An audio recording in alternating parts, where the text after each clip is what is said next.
Hey, thanks for watching. I'm here today to talk about Week 3 ranks. I also want to make sure you're aware, if you discovered us on YouTube, I do a podcast 5 times a week. I think you'd like it. It's pretty fun. You can find all the details at harrisfootball.com or wherever you get podcasts. And on our podcast, I get to talk about the Week 3 ranks at greater length.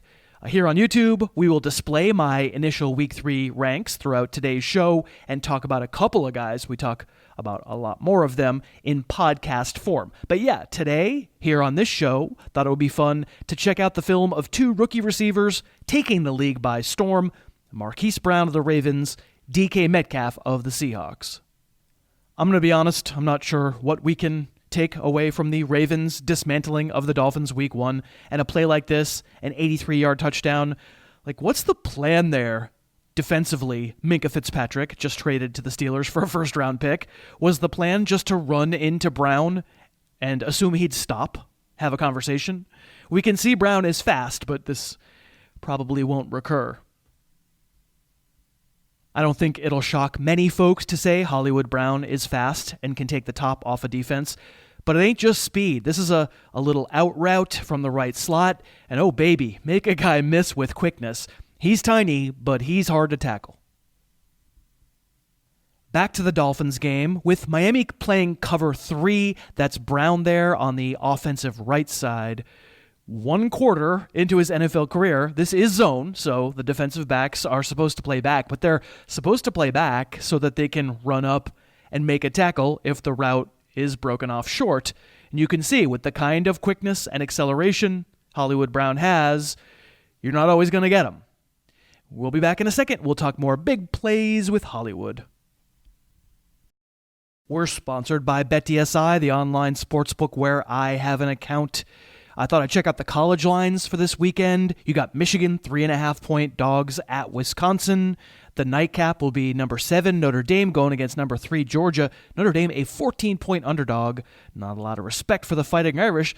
What do you think? It's fun to try and figure this stuff out. It's fun to have a rooting interest for a game you'll be watching anyway. We've got 2 codes you can use at betdsi.com. Use HarrisTube if you're a regular player. They'll match your deposit. They'll give you a nice hefty bankroll. Or if you might want to just dip your toe in the water, make a couple bets and cash out, use HarrisTube5 for 5% deposit matching. Either way, betdsi.com is where I play. Okay, back at it with Marquise Brown as we watch film to talk about my Week 3 ranks. So back to the Dolphins game, and listen, you score 2 touchdowns on your first 2 NFL touches. We're going to be talking about you. It's a decisive cut to the post out of the slot that gets the defensive back, Eric Rowe, pivoting and maybe half a step slow. And his technique is that if I'm behind, I have to lunge. And if he misses, he's going to take it to the house. And back against the Cardinals, this was the catch of the game, winning by 6, a 3rd and long. Lamar Jackson takes a shot to Brown to the right-hand side, deep. The coverage is actually really good. It's a perfect throw. It's also terrific ball skills and concentration from Marquise Brown. Winds up salting away the game and underlining the kind of upside that Hollywood has.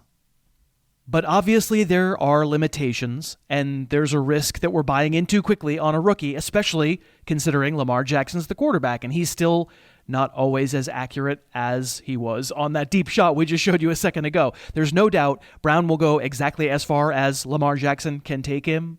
There's, of course, big risk of regression, but if you have Brown, I say try and keep on the winning streak against the Chiefs this week. He's my number 30 receiver for Week 3. A high upside, scary downside, number 3 wide receiver. Now, DK Metcalf is a very different receiver from Brown. He's a moose, and strong, and fast. And what I think is most interesting about this little montage here is, in each case, we're pausing it so you can see the defensive alignment. None of these will wind up being completed passes. But as film watchers, I think the thing we take note is many times when Russell Wilson sees DK Metcalf being covered one-on-one by press man without safety help, Wilson is just taking a shot, just deciding to take a chance. And I think the advantage that gives us as film watchers is knowing that the Seahawks at this point very much seem to believe in DK Metcalf and that he can win in these situations. He doesn't win on the ones we're showing you here. Not all these are well thrown. Maybe there's some timing issues still to be worked out, but I sure like the plan. I think it illustrates a willingness on Seattle's part to make Metcalf a thing, and when it works, when the timing on the throw is right, it's just a wow. Metcalf is 6'4", 230, but he can run past number 22 here for the Bengals, William Jackson, who ran a 4.37 at the Combine 3 years ago. This is a scary thought. What happens when these throws all start connecting, or at least start connecting a higher percentage of the time? And let's not just pitch DK Metcalf as some poodle who's strictly a vertical guy on the outside. Did I mention 230 pounds? On this play, he's not the primary look, but he keeps himself alive as Wilson scrambles. And it's a nice lofted little throw where everybody knows Metcalf will potentially take a safety shot, but he's going to deliver as much as he receives. And here he hangs on. And here, he's out of the slot, matched up on number 34, Terrell Edwards, who's only a 4.47 player. And you can see Metcalf just use a couple of strides to get past him. He's got the potential to be so dangerous all over the field. And this was maybe my favorite thing he did all week. I mentioned it a couple times on the podcast. This is probably another example of not being quite on the same page as Wilson, but I just love a big guy being able to turn his bulk around on the go and smoothly reach back and nip that ball that was thrown away from his body.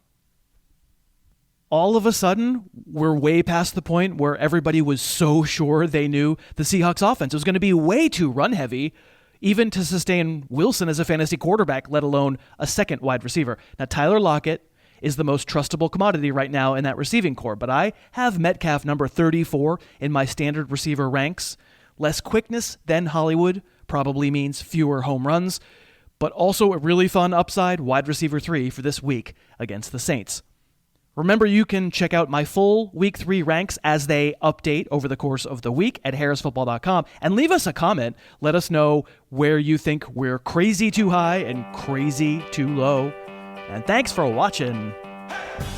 Thanks so much for watching. Please, please, please smash that like button, write a comment, tell us who else you'd like to see us review film on, and of course, best of all, please subscribe to our channel and then click that little bell above the subscribe button and you'll be notified whenever we post a new video.